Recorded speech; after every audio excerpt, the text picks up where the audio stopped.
For the first clip, I've chosen the skull turning to the right. This goes alongside the theory of Stuart Hall's encoding and decoding. We didn't want the lyrics to match the visuals, so the audience can think and decide for themselves what is going on. The relationship of the music and the visuals put together, I have chosen the example of when the skull is actually zooming in and zooming out, but it's quickly cut, so it matches the beat of the music. I believe from watching music videos myself that when the shots are actually cut to the beat, it makes them a lot more interesting to watch, and it looks much more professional. The representation of our artist and band is very much the indie style. We decided to have the singer Martina looking very natural and elegant with the clothing and the hair and the makeup. We had quite natural, whereas the shots of me in the music video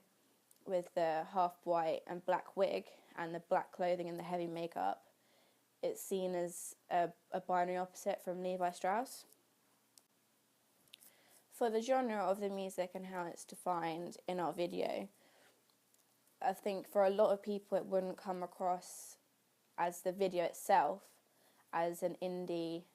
music video, whereas if you listen to the music itself alone, it would be seen as indie. But we wanted it to come across as unrealistic and very artistic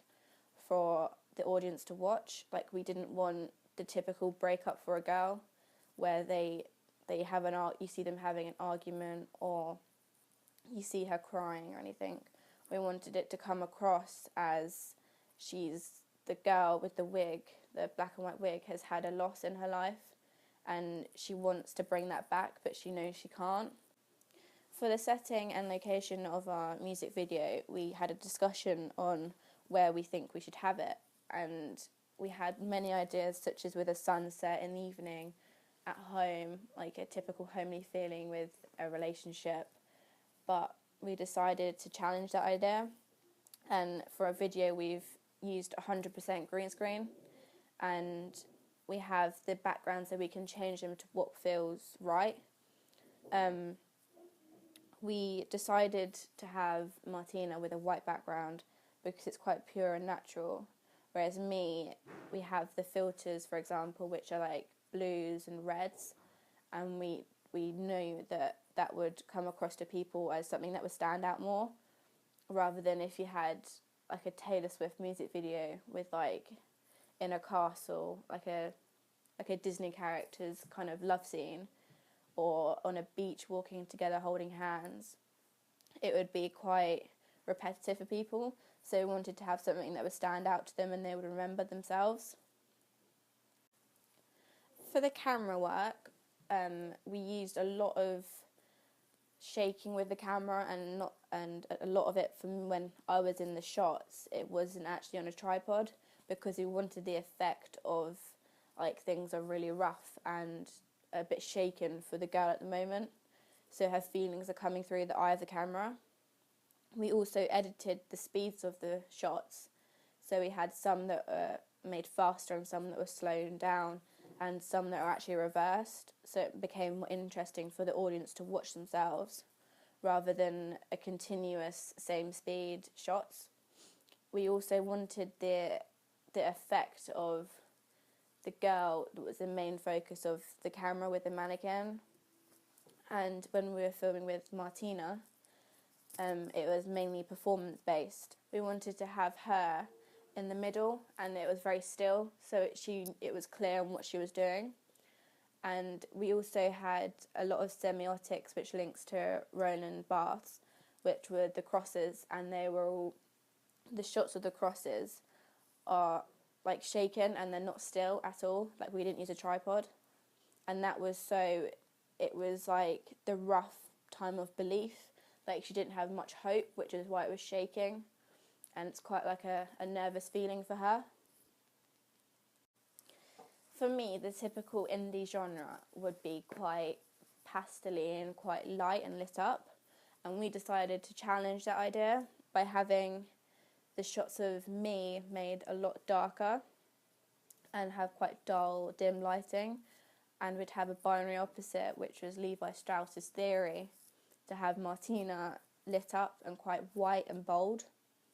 So we wanted to have the clear opposites of those two shots when they would play from one to the other. For our mise-en-scene in the video, Levi Strauss's binary opposites theory really did have a big impact on us, and we wanted to have a lot of opposites in our video, such as the idea of life and death. So with me hugging the mannequin and wanting it to come back to life even though it was dead, and there was me being alive next to it and the mannequin wasn't like alive at all. And also with the wig, it was like half of her was having hope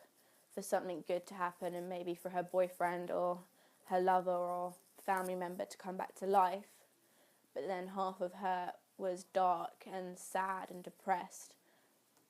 So we wanted that to come through to the people. And for the mask, it was for her to hide her feelings and to show the world she didn't really care and it didn't have any impacts on her, but secretly, deep down, she was hiding the feelings from everyone else, and she was very upset about everything around her. And